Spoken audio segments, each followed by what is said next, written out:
इस current affairs funda में आप सभी का स्वागत है। मैं हूं आपके साथ अभिषेक शर्मा और इस वीडियो में हम 18 जुलाई तक के सभी इंपॉर्टेंट करंट अफेयर्स कवर करने वाले हैं। हमेशा की तरह आप वीडियो को अंत तक जरूर देखिएगा, आज भी आपको काफ़ी कुछ जानने के लिए मिलेगा। साथ ही गाइस, इस सेशन को शुरू करने से पहले आप सभी को बताना चाहूँगा, यदि आप हमारे daily current affairs PDF, weekly PDF और मंथली पीडीएफ चाहते हैं तो इस वीडियो के फर्स्ट कमेंट में दिए गए लिंक पर क्लिक करके पा सकते हैं।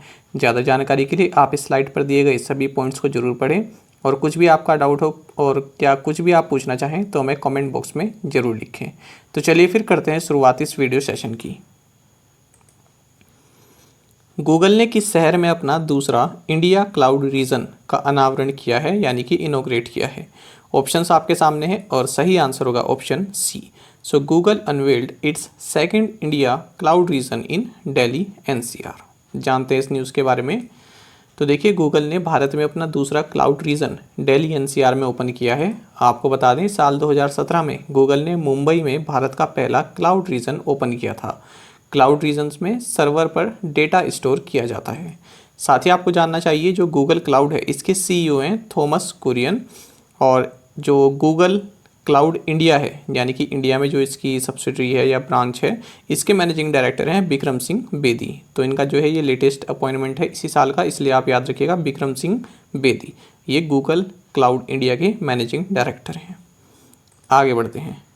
भारत का पहला मोंग फल खेती क्षेत्र परीक्षण किस राज्य में शुरू किया गया?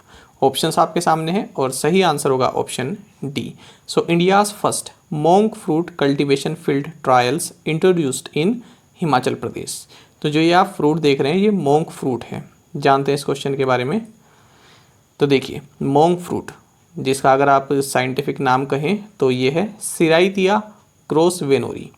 तो ये चाइना में जो है ज़्यादातर ये फ्रूट की खेती की जाती है, इसको लगाया जाता है, प्रोडक्शन इसका चाइना में ज़्यादा होती है। तो देखिए, अब इसको क्या किया है, यहाँ पर ट्रायल बेसिस पर हिमाचल प्रदेश में भी लगाया जा रहा है। आपको बता दें, ये जो मोंग फ्रूट है ये नॉन कैलोरिक नेचुरल स्वीटनर की तरह भी कार्य करता है। तो किसके द्वारा हिमाचल प्रदेश में इसको इंट्रोड्यूस किया जा रहा है, इसको ट्रायल बेसिस पर लगाया जा रहा है? तो देखिए, ये पालमपुर में है। Council of scientific research and industrial technology institute of Himalayan bio resource technology CSIR IHPT Kullu, इनके द्वारा ट्रायल बेसिस पर इसको लगाया जा रहा है। आपको बता दें, इससे पहले भी प्रयास किए गए थे कि जो इसको लगाया जाए, इसके सीड्स को लगाया जाए, ठीक है, फिर वो बड़े होकर जब एक पेड़ बन जाए तब उससे फ्रूट ले जाए, लेकिन ऐसा सफल नहीं हो सका। वो जो सीड्स हैं उसके बाद जो है वो अंकुरित नहीं हुए। और आपको बता दें कि ये भारत का इस तरह की पहली एक्सरसाइज है जब मोंग फ्रूट को कल्टीवेट किया जा रहा है भारत में।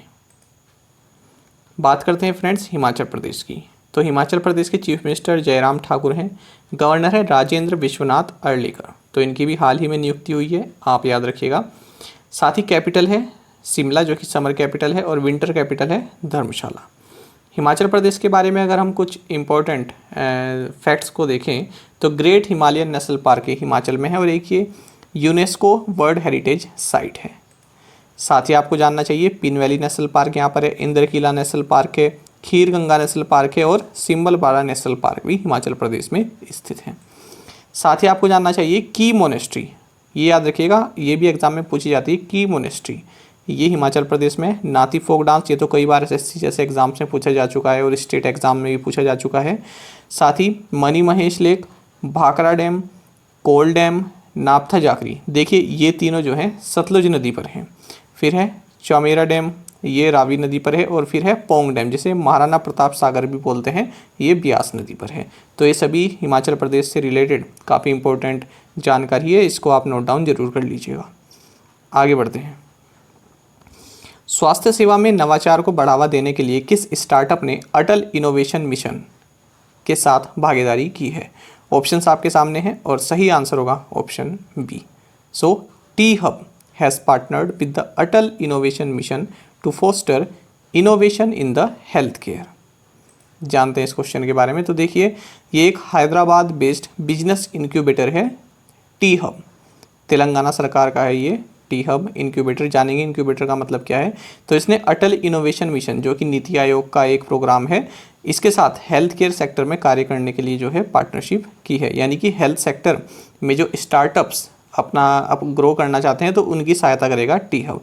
देखिए फ्रेंड्स, दो टर्म होती है, एक तो होता है एक्सीलरेटर, आपने सुना होगा, और दूसरा है इंक्यूबेटर। तो देखिए दोनों में अंतर होता है। एक साधारण से एग्जाम्पल से समझेंगे, आपको हमेशा के लिए याद हो जाएगा। देखिए जब आप किसी एग्ज़ाम की तैयारी करना शुरू करते हैं, आपने ग्रेजुएशन की और तुरंत आपने किसी एग्ज़ाम की तैयारी करनी शुरू की, उसके बाद आपको जो है थोड़ी सी गाइडेंस चाहिए होती है कि मैं किस तरह से शुरू करूँ, किस एग्ज़ाम की तैयारी करूँ। तो वो जो पूरा सिस्टम है उसको आप कहेंगे इंक्यूबेटर।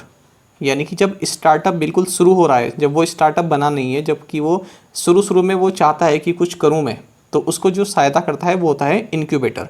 ये एक फिजिकल ब्रांच हो सकती है, ठीक है, और अपनी तरह से ये टेक्नोलॉजी प्रोवाइड करा सकती है, फंडिंग भी प्रोवाइड करा सकती है, तो इसको बोलते हैं इंक्यूबेटर। अब क्या हुआ, 2-3 साल हो गए, कोई एग्ज़ाम नहीं निकला, ठीक है। उसके बाद क्या हुआ, एस्पिरेंट्स फिर से किसी की गाइडेंस लेने के लिए गया, तो फिर से उसको किसी ने गाइड किया कि आपने जो है गलत तरह से पढ़ा है, आप इसको इस तरह से पढ़िए, स्मार्ट रीडिंग कीजिए। अब वो जो जिसने आपको गाइड किया है वो हो गया एक्सीलरेटर। तो इसी तरह से जब एक स्टार्टअप कार्य करना शुरू कर देता है, उसके बाद किस तरह से वो अब नई ऊंचाइयों को छुए, किस तरह से वो और प्रॉफिट कमाए, किस तरह से और सेक्टर्स में जाए, इसका ये काम करता है एक्सीलरेटर। तो एक्सीलरेटर भी जो है फंडिंग भी प्रोवाइड करा सकता है, आपको फिजिकल रिसोर्सेज प्रोवाइड करा सकता है। जैसे आप देखेंगे आपको जो कोई व्यक्ति गाइड भी कर सकता है, साथ ही जैसे आप दिल्ली में जाएंगे तो वहाँ पर लाइब्रेरीज बनी होती हैं, है ना, जब जहाँ पर बच्चे रहते हैं, जैसे राजेंद्र नगर है, ओल्ड राजेंद्र नगर, तो लाइब्रेरीज बनी रहती हैं। तो वहाँ पर जो है आपको एक इन्वायरमेंट प्रोवाइड कराया जाता है कि आप यहाँ पर पढ़िए, और सब बच्चे पढ़ रहे हैं तो एक इन्वायरमेंट उस तरह का प्रोवाइड कराया जाता है। तो इसी तरह से एक्सीलरेटर कार्य करता है। आई होप आप समझ गए होंगे। जब बिल्कुल शुरुआत हुई है तब इंक्यूबेटर जो है आपको हेल्प करता है, और उसके बाद जब आप ग्रो करना शुरू कर दिए उसके बाद एक्सीलरेटर जो है सहायता करता है। फिर उसके बाद क्या होता है, आप जो है उस स्टेज पर पहुंच जाते हैं जब आप एक्सीलरेटर और इंक्यूबेटर को काफ़ी पीछे छोड़ चुके होते हैं, जब आप खुद दूसरों को गाइड करने लग जाते हैं, जब आप दूसरों को कहने लग जाते हैं कि अब जो है अंतिम समय बचा है, जितने मौके लगाओगे उतना अच्छा होगा, भाई स्मार्ट रीडिंग कर। तो इसका मतलब आप एक्सीलरेटर और इंक्यूबेटर से काफ़ी आगे निकल चुके हैं। आई होप आप इसको समझ चुके होंगे। तो देखिए साथ ही आप ये भी याद रखिएगा, जो अटल इनोवेशन मिशन के डायरेक्टर ही हैं डॉक्टर चिंतन वैष्णव, ये आप याद रखिएगा, पूछा जा सकता है आपके एग्जाम में। तो 3 चीज़ें हमने यहाँ पर पढ़ी, एक तो इंक्यूबेटर और एक्सीलरेटर का क्या मतलब है, दूसरा ये है कि अटल इनोवेशन मिशन ये नीति आयोग का एक जो है प्रोग्राम आप कह सकते हैं इसको। अटल इनोवेशन मिशन का मतलब क्या है कि जो बच्चे हैं, चाहे वो स्कूल के हों, यूनिवर्सिटी के हों, कहीं के भी हों, उनमें एक इनोवेशन की भावना पैदा करना, कि वो कुछ नया करें, कुछ नया सोचें, ये मकसद है अटल इनोवेशन मिशन का। आगे बढ़ते हैं। सीरम इंस्टीट्यूट ऑफ इंडिया सितंबर 2021 से भारत में किस वैक्सीन का निर्माण शुरू करेगा। ऑप्शंस आपके सामने हैं और सही आंसर होगा option C.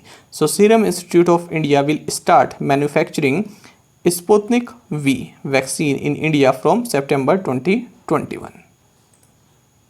So Serum Institute of India जो रशिया की कोरोना वायरस वैक्सीन है स्पुतनिक वी, इसको सितंबर 2021 से इसकी प्रोडक्शन को शुरू करेगा। आपको बता दें serum Institute of India Covishield की मैन्युफैक्चरर है, आप जानते हैं, जो कि ऑक्सफोर्ड एस्ट्राजेनेका द्वारा बनाई जा रही है। साथ ही कोवोवैक्स भी एक बना रही है, और उसके साथ ही ये जो कोडाजेनिक्स यूनाइटेड किंगडम की ये एक वैक्सीन है, इसका भी ट्रायल कर रही है। साथ ही आपको जानना चाहिए जो सीरम इंस्टीट्यूट ऑफ इंडिया है, इसके CEO चीफ एग्जीक्यूटिव ऑफिसर आधार पूनावाला हैं, और हेडक्वार्टर्स है सीरम इंस्टीट्यूट ऑफ इंडिया का पुणे में। उमंग ऐप में मानचित्र या मैप्स सर्विसेज को सक्षम करने के लिए किस मंत्रालय ने मैप माई इंडिया के साथ एक समझौता ज्ञापन पर हस्ताक्षर किए हैं। ऑप्शंस आपके सामने हैं, ministry of defence, ministry of finance, ministry of home affairs या फिर ministry of electronics and IT। सही आंसर होगा option D. So to enable map services in Umang app, ministry of electronics and IT has signed an MOU with Map My India. तो देखिए ये map My India एक तरह की company है जो कि अलग अलग तरह के मैप्स आपको प्रोवाइड कराती हैं, कंपनीज़ को प्रोवाइड कराती हैं। तो इसके साथ ministry of electronics and IT MEITY इन्होंने एक MOU साइन किया है, जिसके तहत जो उमंग ऐप है तो इसमें भी जो है मैप की सुविधाएं प्रोवाइड कराई जा सकेंगी। उमंग का मतलब है unified mobile application for new age governance. आप जानते हैं कि उमंग ऐप को प्राइम मिनिस्टर नरेंद्र मोदी द्वारा साल 2017 में लॉन्च किया गया था। और उमंग में जो है आप कई तरह की गवर्नमेंट सर्विसेज को जो है एक ही जगह पर पा सकते हैं। जो भी गवर्नमेंट से रिलेटेड जो स्कीम है या फिर उन्होंने जो पोर्टल लॉन्च किए हुए हैं उनको आप उमंग पर एक साथ पा सकते हैं। बिजी नामक बिजनेस अकाउंटिंग सॉफ्टवेयर ने बैंकिंग समाधान प्रदान करने के लिए किस बैंक के साथ सहयोग किया है? ऑप्शंस आपके सामने हैं और सही आंसर होगा option C. The business accounting software called Busy has collaborated with ICICI bank to offer banking solutions. जानते हैं इस क्वेश्चन के बारे में। तो बिजी जो कि एक बिजनेस अकाउंटिंग सॉफ्टवेयर है तो इसने ICICI बैंक के साथ पार्टनरशिप की है बैंकिंग सॉल्यूशंस के लिए। यानी कि किस तरह के सॉल्यूशंस, आप ये कह सकते हैं कि जो सॉफ्टवेयर है, जो इसको सॉफ्टवेयर को यूज़ कर रहे हैं जो लोग, वो ICICI बैंक की ऐप में जो है खुद को इंटीग्रेट कर सकते हैं इस सॉफ्टवेयर के थ्रू, और जो है अपनी बैंक से रिलेटेड जो डिटेल्स हैं या फिर बैंक स्टेटमेंट जो हैं वो अपने सॉफ्टवेयर पर ही पा सकते हैं। इसी तरह से जो ICICI बैंक के जो कस्टमर्स हैं वो ये जो बिजी सॉफ्टवेयर है अकाउंटिंग सॉफ्टवेयर इसको यूज़ कर सकते हैं। बात करें ICICI बैंक की तो इसके जो MD एंड CEO हैं ये हैं संदीप बख्शी और हेडक्वार्टर्स मुंबई महाराष्ट्र में है। साथ ही इसकी टैगलाइन है हम है ना ख्याल आपका। नेल्सन मंडेला अंतर्राष्ट्रीय दिवस किस दिन मनाया जाता है? ऑप्शंस आपके सामने हैं और सही आंसर होगा option C. So Nelson Mandela international day is celebrated on July 18। जानते हैं इनके बारे में। तो देखिए हर साल 18 जुलाई को नेल्सन मंडेला इंटरनेशनल डे मनाया जाता है। आपको बता दें नेल्सन मंडेला का पूरा नाम एग्जाम में पूछ लिया जाता है। ये बीच वाला जो नाम है इसको जो है बार बार 4 ऑप्शंस में अलग अलग कर दिया जाता है, पूछा गया है एग्जाम में। तो याद रखिएगा इनका नाम क्या है, नेल्सन रोलीलाहला। कहीं कहीं पर रोहिल्ला भी लिखा है, ठीक है। तो जो भी आप केवल आप इंग्लिश में इसको ध्यान रखिएगा, रोलीलाहला या फिर रोहिल्ला। तो नेल्सन रोलीलाहला मंडेला, तो ये साउथ अफ्रीका में इनका जन्म हुआ था। कब? 18 जुलाई 1918 को, और इनका निधन हुआ था 5 दिसंबर 2013 को। आपको जानना चाहिए कि इस साल जो नेल्सन मंडेला इंटरनेशनल डे है इसका थीम रहेगा one hand can feed another. Friends जो नेल्सन मंडेला हैं ये साउथ अफ्रीका के फर्स्ट इलेक्टेड प्रेसिडेंट रहे हैं। कब से कब तक? 1994 से 1999 तक। साथ ही आपको जानना चाहिए इन्हें मादीबा इस नाम से भी जाना जाता है। साथ ही साउथ अफ्रीका का इन्हें फादर ऑफ द नेशन भी कहा जाता है। और देखिए ये सभी इनको अवार्ड मिले हैं। भारत रत्न 1990 में मिला है, निशान पाकिस्तान 1992 में, नोबेल पीस प्राइज़ भी इनको मिला है 1993 में, और लेनिन पीस प्राइज़ इनको 1990 में मिला है। इसके अलावा और भी कई सारे अवार्ड्स इनको मिले हुए हैं। ये काफ़ी इंपॉर्टेंट रहेंगे आपके लिए, खास करके भारत रत्न और नोबेल पीस प्राइज़। तो 2 चीज़ें आप याद रखिए, एक तो मादीबा फादर ऑफ नेशन और जो इनका ये पूरा नाम है, साथ ही थीम भी याद रखिएगा। पाकिस्तान के पूर्व राष्ट्रपति का नाम बताइए जिनका हाल ही में निधन हो गया। ऑप्शंस आपके सामने हैं और सही आंसर होगा option B. So Mamnoon Hussain, he was the former president of Pakistan and he recently passed away. 80 साल के थे ये, और ये पाकिस्तान मुस्लिम लीग इस पार्टी से थे। आपको बता दें इनका जन्म 1940 में आगरा उत्तर प्रदेश में हुआ था। उसके बाद फिर जब माइग्रेशन हुआ उसके बाद ये 1947 में पाकिस्तान चले गए थे, और ये पाकिस्तान के 12वें राष्ट्रपति थे। और फिलहाल कौन है पाकिस्तान के राष्ट्रपति? वह हैं आरिफ अलवी। किस देश ने आधिकारिक तौर पर दुनिया के पहले कमर्शियल मॉड्यूलर स्मॉल रिएक्टर का निर्माण शुरू कर दिया है? ऑप्शंस आपके सामने हैं और सही आंसर होगा option B. So China has officially begun the construction of the world's first commercial modular small reactor। तो ये हैं चाइना के प्रेसिडेंट शी जिनपिंग, सभी जानते हैं इनको।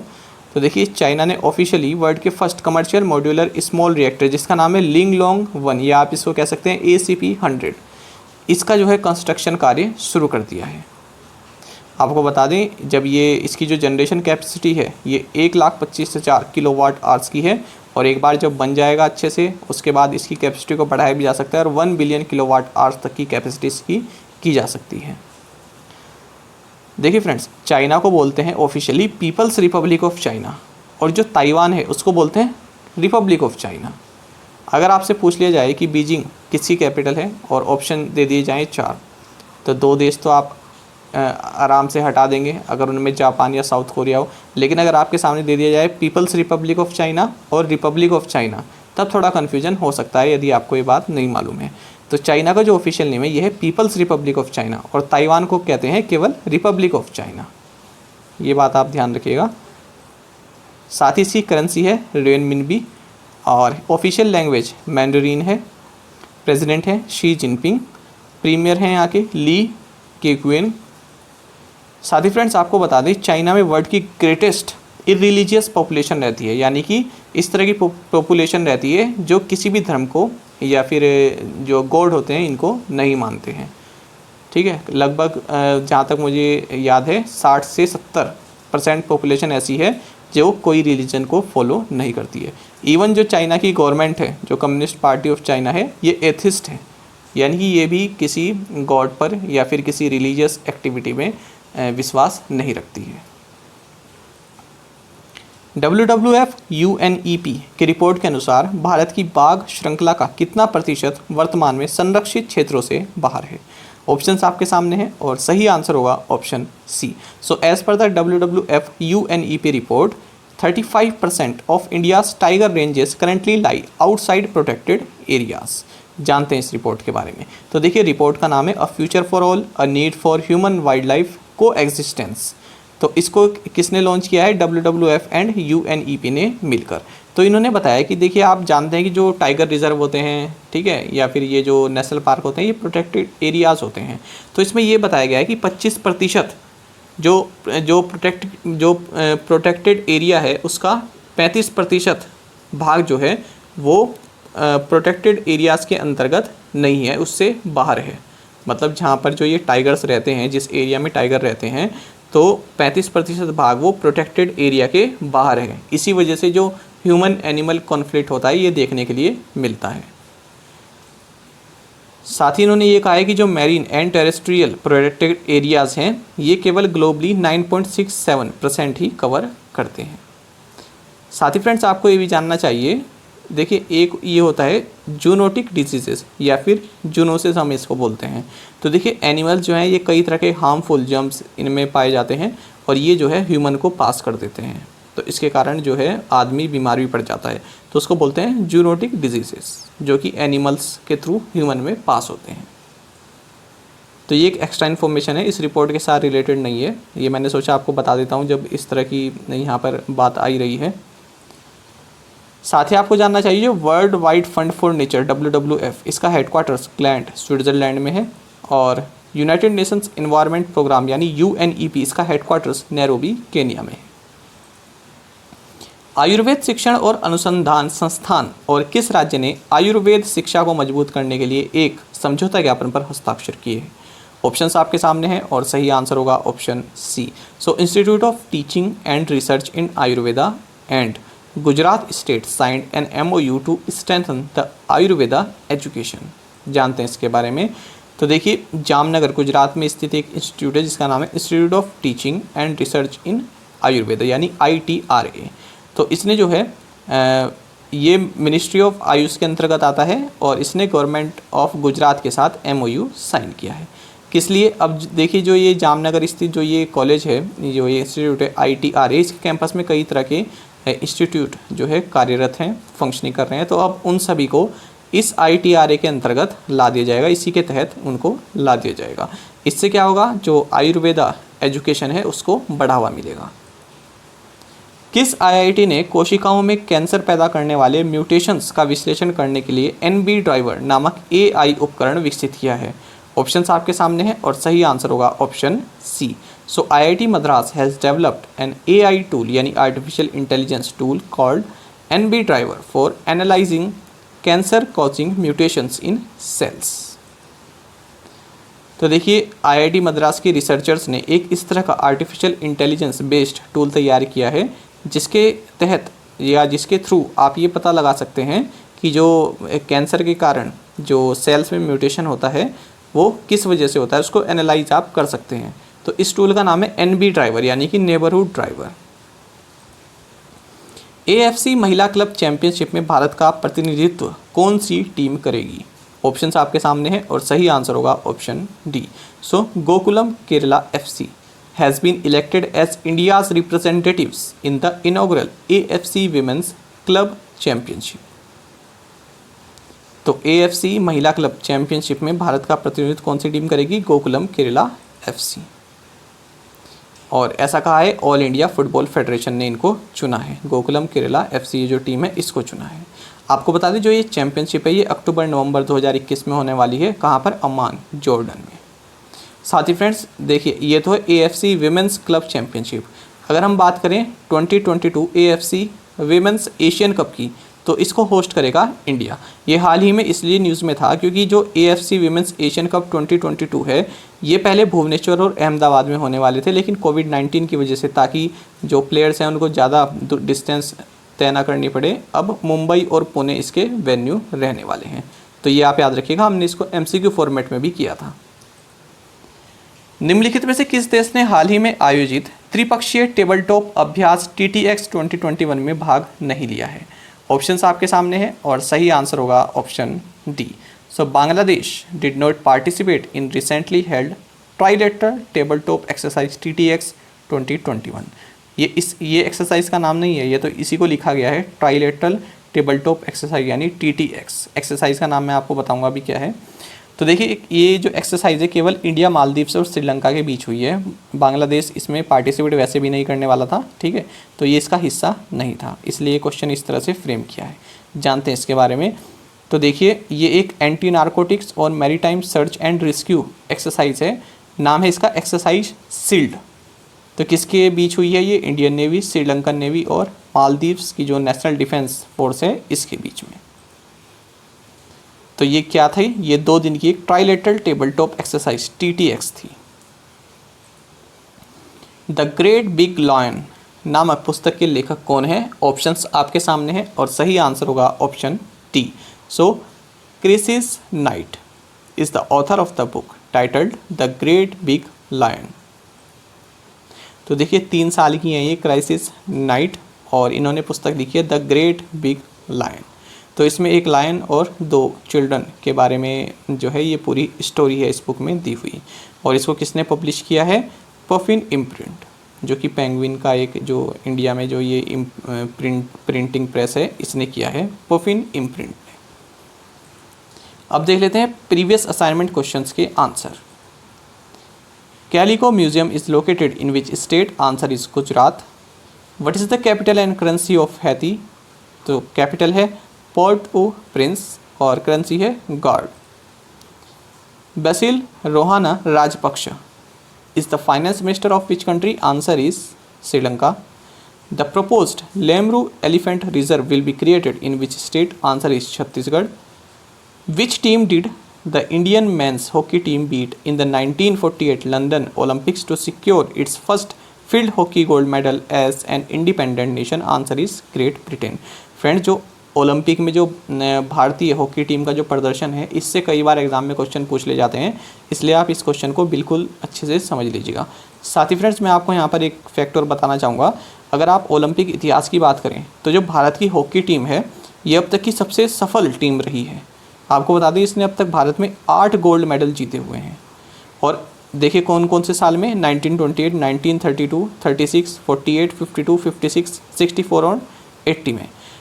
ये जानिए आप कि 1928 से 1956 तो इन्होंने लगातार गोल्ड मेडल जीते। उसके बाद 1960 में जो है ये रनर अप रहे थे। तो ये आप याद रखिएगा 8 गोल्ड मेडल्स अब तक जीते हुए हैं भारतीय हॉकी टीम ने। अब देख लेते हैं आज के असाइनमेंट क्वेश्चंस। और फ्रेंड्स, अगर आपको हमारा कंटेंट अच्छा लगता है, हमारा एक्सप्लेनेशन अच्छा लगता है, तो आप वीडियो को लाइक और शेयर जरूर किया कीजिए। What is the capital and currency of Cuba?